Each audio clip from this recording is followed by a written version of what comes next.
Assalamualaikum warahmatullahi wabarakatuh. Selamat datang di channel kami. Hari ini kita akan membahas inventory costing and capacity analysis. Saya Umi Fitra Indasari, moderator untuk sesi ini. Terima kasih telah bergabung bersama kami. Sebelum kita mulai, perkenalkan saya Umi Fitra Indasari selaku moderator dan presentator pertama, Nurul Rahmiyanti sebagai presentator yang kedua, dan Reni Handayani sebagai presentator yang ketiga. Untuk memanfaatkan waktu, langsung saja kita masuk ke pembahasan yang pertama. Inventory costing and capacity analysis atau biasa disebut dengan biaya persediaan dan analisis kapasitas.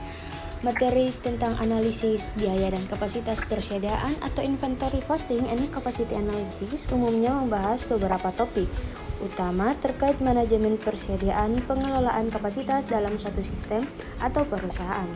Berikut adalah hal-hal yang biasanya dibahas dalam materi ini. Pertama, konsep dasar persediaan atau inventory passage.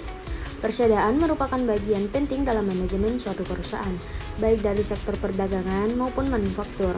Persediaan tidak hanya berfungsi sebagai cadangan barang, tetapi juga memainkan peran vital dalam menjaga kelancaran operasi dan memenuhi permintaan pasar. Jenis-jenis persediaan. Persediaan dapat dikategorikan menjadi beberapa jenis berdasarkan fungsinya dalam proses produksi dan distribusi. Pertama, persediaan bahan baku atau raw material inventory. Ini adalah bahan-bahan yang dibeli dari pemasok dan belum diproses. Persediaan ini digunakan untuk memisahkan pemasok dari proses produksi, memastikan bahwa bahan tersedia saat diperlukan. Yang kedua, persediaan barang dalam proses atau work in process inventory.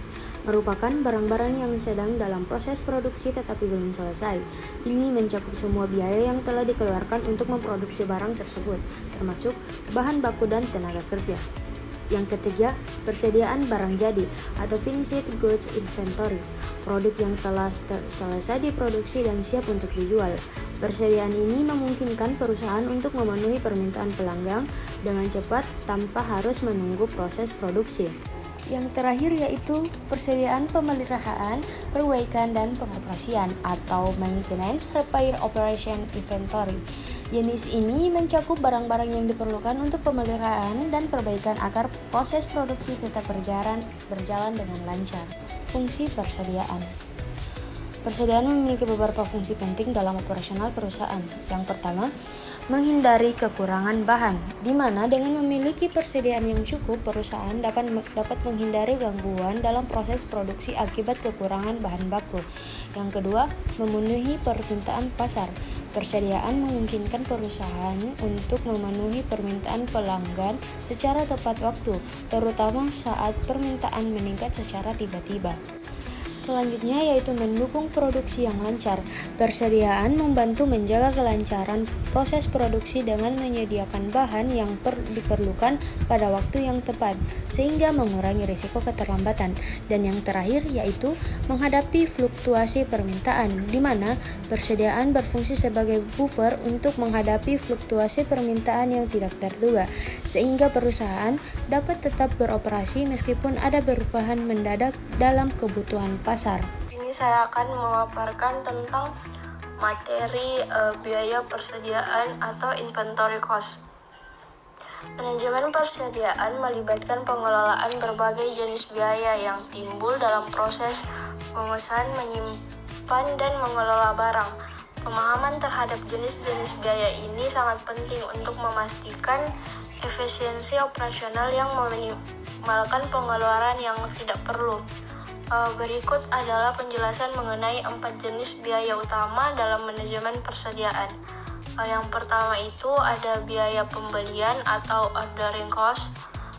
Biaya pembelian adalah biaya yang dikeluarkan untuk memesan dan menerima persediaan. Biaya ini biasanya mencakup semua aktivitas administratif dan logistik yang terkait dengan proses pemesanan. Komponen utama dari biaya pembelian meliputi yang pertama itu ada biaya administrasi, yang kedua biaya pengiriman, yang ketiga ada biaya penerimaan barang.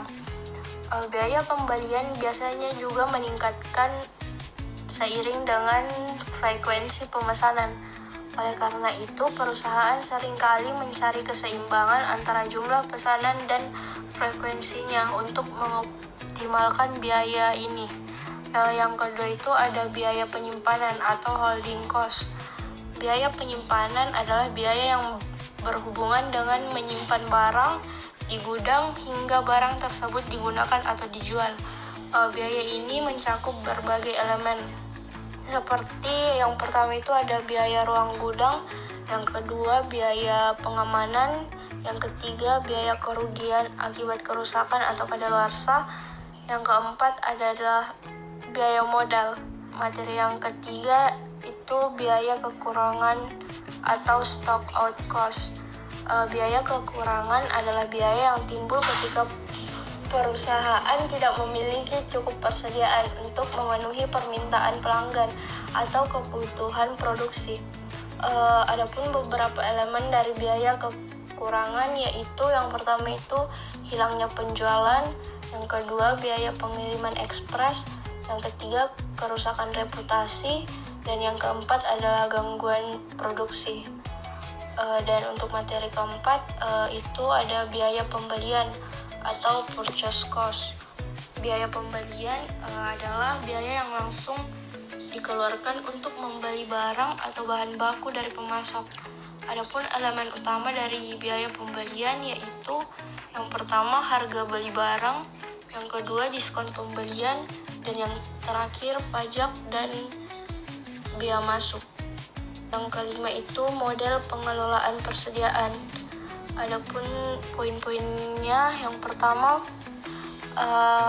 economic order quantity. Economic order quantity ini adalah model yang digunakan untuk menentukan jumlah pesanan optimal agar total biaya persediaan menjadi minimal.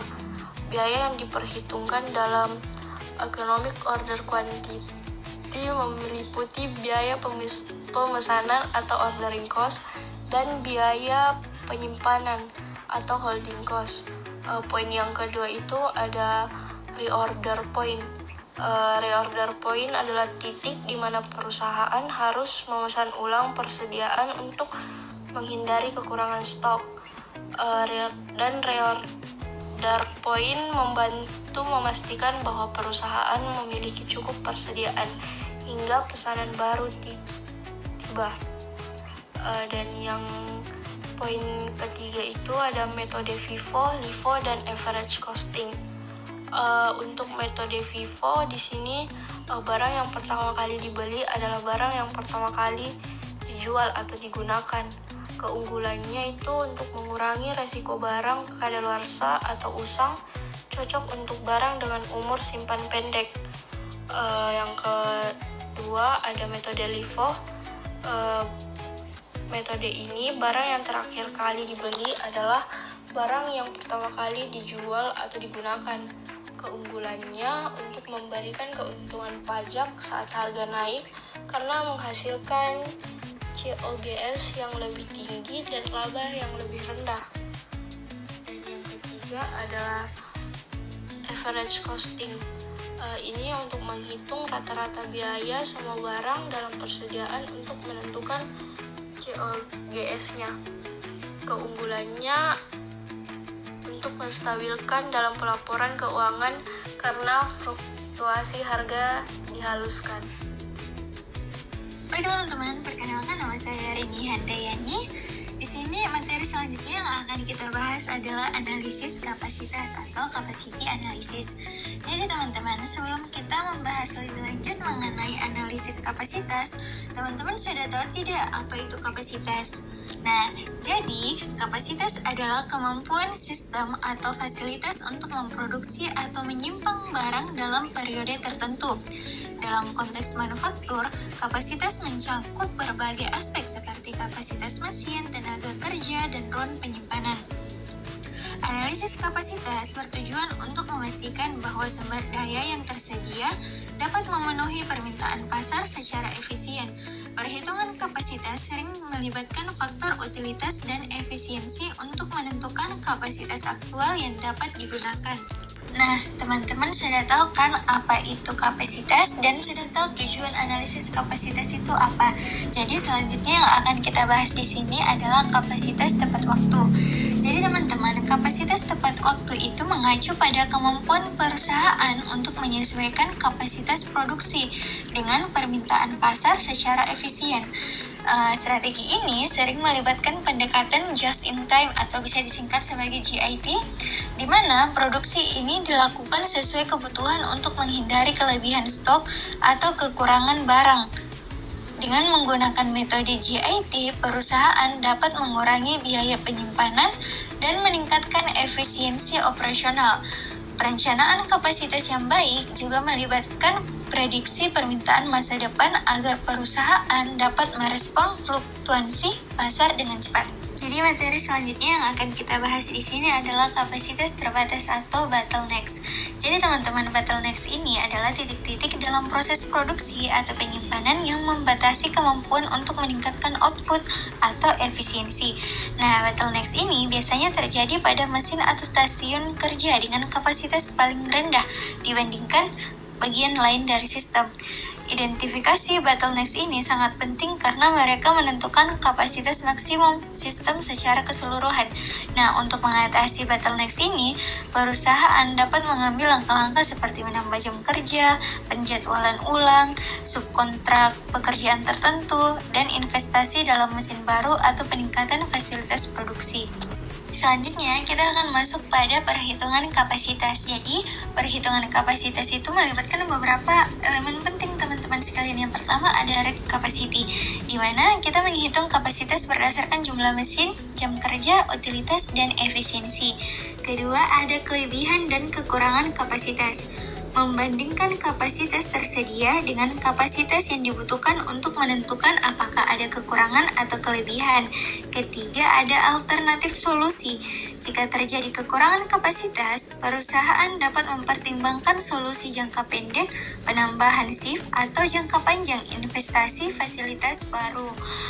Dengan analisis yang tepat, perusahaan dapat memastikan bahwa proses produksi berjalan lancar, memenuhi permintaan pasar, dan memaksimalkan profitabilitas. Jadi teman-teman, selanjutnya kita masuk pada materi korelasi antara persediaan dan kapasitas. Keterkaitan antara persediaan dan kapasitas produksi. Jadi teman-teman, perlu kita ketahui bahwasanya persediaan dan kapasitas produksi itu memiliki hubungan yang erat dalam operasional perusahaan. Tingkat persediaan seringkali dipengaruhi oleh kapasitas produksi yang tersedia, sementara keputusan terkait persediaan dapat berdampak langsung pada efisiensi kapasitas operasional. Jadi berikut ini kita akan membahas 3 poin penting mengenai keterkaitan ini. Yang pertama, pengaruh kapasitas terhadap persediaan. Jadi teman-teman, kapasitas produksi yang terbatas dapat menyebabkan perusahaan harus menjaga tingkat persediaan yang lebih tinggi untuk mengantisipasi fluktuasi permintaan. Sebaliknya, kapasitas produksi yang fleksibel memungkinkan perusahaan untuk memproduksi barang sesuai kebutuhan tanpa harus menyimpang stok berlebih. Kemudian ada pengaruh persediaan terhadap kapasitas. Tingkat persediaan yang tinggi dapat membantu mengurangi tekanan pada kapasitas produksi selama periode permintaan tinggi. Namun, kelebihan persediaan juga dapat meningkatkan biaya penyimpanan dan risiko barang kadaluarsa, sehingga perlu diimbangi dengan kapasitas produksi yang optimal. Kemudian ada trade-off. Perusahaan harus membuat keputusan strategis antara mempertahankan tingkat persediaan tinggi untuk memenuhi permintaan secara cepat atau memanfaatkan kapasitas produksi secara maksimal untuk mengurangi biaya penyimpanan. Jadi teman-teman, sekarang kita akan membahas mengenai contoh studi kasus. Nah, contoh studi kasus yang kami ambil itu adalah toko mainan Bob, yang dimana Bob Store ini adalah toko mainan yang menjual fidget spinner pada bulan September. Bob membeli 20.000 unit dengan harga 8.000 per unit. Namun, setelah banyak sekolah melarang penggunaan fidget spinner ini, permintaan menurun dan nilai pasar turun menjadi 5.000 per unit. metode penilaian persediaan yang pertama, kita ada metode LCM, Lower of Cost or Market. Ini adalah prinsip akuntansi yang digunakan untuk menilai persediaan berdasarkan nilai terendah antara biaya perolehan dan harga pasar. Tujuan metode ini adalah untuk memastikan bahwa persediaan tidak dinilai lebih tinggi dari nilai realisasinya, sehingga mencerminkan prinsip konservatisme dalam akuntansi. Metode kedua adalah metode Net Realizable Value atau disingkat dengan NRV, digunakan untuk menentukan nilai aset berdasarkan jumlah yang dapat direalisasikan dari penjualan aset tersebut setelah dikurangi biaya terkait penjualan. Pertama, kita menghitung nilai realisasi bersih. Nilai realisasi bersih dihitung dengan mengurangi total biaya penjualan dari pendapatan yang diharapkan dari penjualan persediaan. Nah, pendapatan dari penjualan, kita perkirakan total hasil penjualannya itu 90 juta. Biaya penjualan 1.500.000 terdiri dari 1 juta itu untuk agen dan 500-nya itu untuk penyimpanan. Rumusnya itu NRV ini sama dengan pendapatan dari penjualan dikurangi biaya penjualan. Jadi perhitungannya adalah NRV ini sama dengan pendapatan dari penjualan 90 juta dikurangi biaya penjualan 1.500.000. Jadi hasilnya 88.500.000. Jadi nilai realisasi bersih persediaan itu adalah 88.500.000. Kedua, menghitung kerugian. Kerugian dihitung dengan membandingkan biaya perolehan persediaan dengan nilai realisasi bersih. Biaya persediaan 160 juta, 20.000 unit itu dikali 8.000 per unit, kan hasilnya 160 juta. Nah, kemudian nilai realisasi bersihnya itu 88.500. Jadi rumusnya kerugian sama dengan biaya persediaan dikurangi NRV. Jadi perhitungannya kerugian sama dengan biaya persediaan 160 juta dikurangi dengan NRV itu 88.500, jadi hasilnya 71.500. Jadi kerugian yang harus diakui adalah 71.500. Nah, dalam metode NRV ini nilai persediaan akhir yang dilaporkan adalah 88.500, yaitu nilai yang dapat direalisasikan setelah dikurangi biaya penjualan. Kemudian kerugian sebesar 71.500 dicatat karena biaya perolehan persediaan lebih tinggi daripada nilai realisasi bersihnya. Metode ini mencerminkan prinsip konservatisme akuntansi, memastikan bahwa aset tidak dinilai lebih tinggi dari nilai yang dapat direalisasikan secara wajar di pasar. Terakhir, perhitungan biaya persediaan. Biaya persediaan dapat dihitung menggunakan rumus dasar, yaitu biaya persediaan sama dengan persediaan awal ditambah pembelian dikurangi persediaan akhir. Misalnya, jika Bob Store memiliki persediaan awal sebesar 50 juta dan melakukan pembelian sebesar 15 juta, serta memiliki persediaan akhir sebesar 25 juta. Jadi, biaya persediaan sama dengan persediaan awal 50 juta ditambah pembelian 15 juta dikurangi persediaan akhir 25 juta, hasilnya 40 juta. Terima kasih telah menyaksikan presentasi kami. Jangan lupa untuk like, share, dan subscribe untuk mendapatkan update terbaru. Sampai jumpa di video berikutnya.